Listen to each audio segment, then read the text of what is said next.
প্রিয় দর্শক, আরবি বর্ষের চলতি মাসের নাম রবিউল আউয়াল মাস।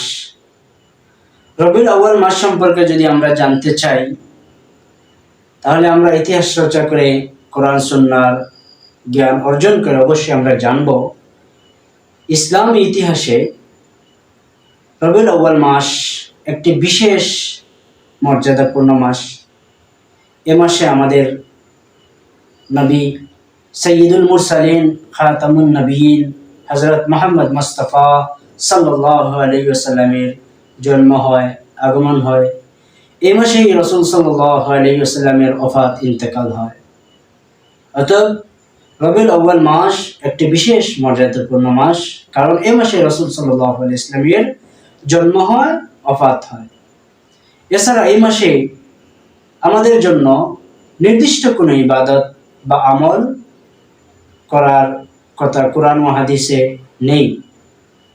রাসূল সাল্লাল্লাহু আলাইহি ওয়াসাল্লাম, সাহাবায়ে কেরাম, তাবেঈন, তাবে তাবেঈন কারো থেকে এই মাসে নির্দিষ্ট কোনো ইবাদত পালন করার কোনো প্রমাণিত হয়নি। অতএব আল্লাহ তাআলা যেন আমাদেরকে কোরআন সুন্নাহ, সাহাবায়ে কেরাম, তাবেঈনদের আদর্শকে লালন করে কোরআন সুন্নাহ অনুযায়ী জীবন পরিচালনা করার তৌফিক দান করে।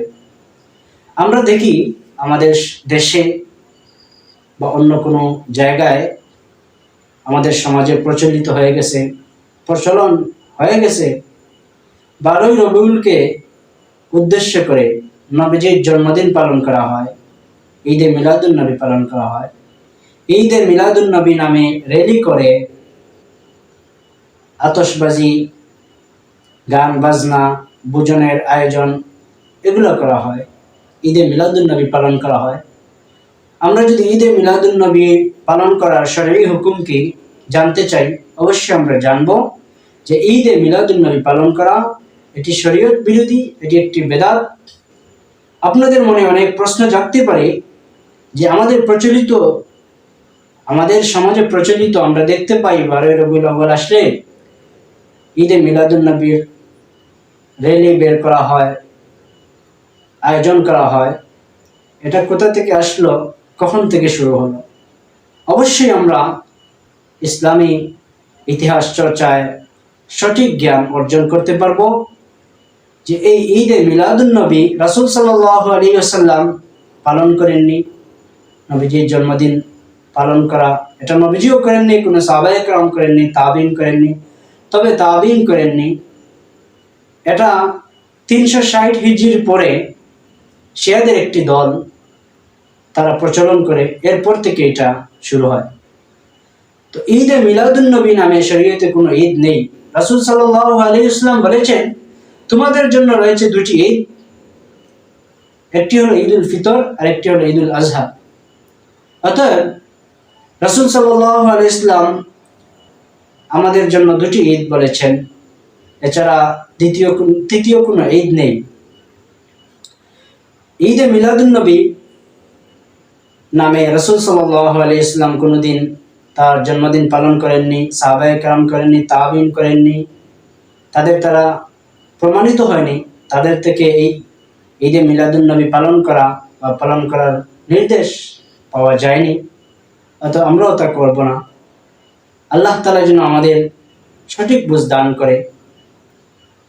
অতএব যারা 12ই রবিউল আউয়ালকে নবীজির জন্মদিন হিসেবে পালন করে, তারা কতটুকু নিশ্চিত যে 12ই রবিউল আউয়াল নবীজির জন্ম তারিখ? ইতিহাস চর্চা করলে মুহাদ্দিসিনে কেরাম থেকে আপনারা জানতে পারবেন, ইতিহাসবিদদের থেকে আপনারা জানতে পারবেন যে নবীজির জন্ম তারিখ নিয়ে মতামত রয়েছে। 2 তারিখের কথা রয়েছে, 8 তারিখ, 9 তারিখ, 17 তারিখের কথা রয়েছে। তবে 12 তারিখের বিষয়টি প্রসিদ্ধ হয়ে গেছে, বিখ্যাত হয়ে গেছে।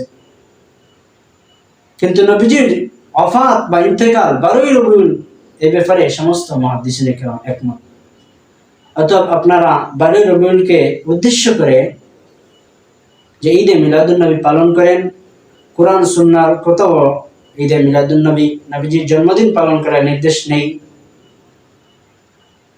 বা রাসূল সাল্লাল্লাহু আলাইহি ওয়াসাল্লাম করেননি, তার সাহাবায়ে কেরাম করেননি, তাবিঈন করেননি।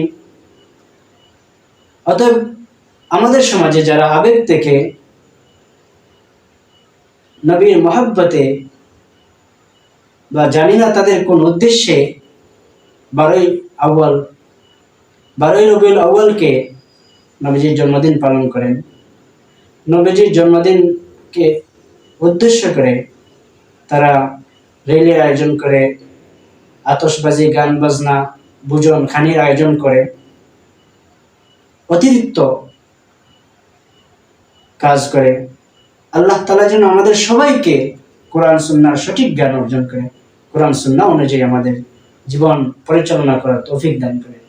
হ্যাঁ, 12ই রবিউল আউয়াল বা রবিউল আউয়াল মাসে আমরা রাসূল সাল্লাল্লাহু আলাইহি ওয়াসাল্লামের সিরাতের চর্চা করতে পারি, সিরাতুন নবীর আয়োজন করতে পারি।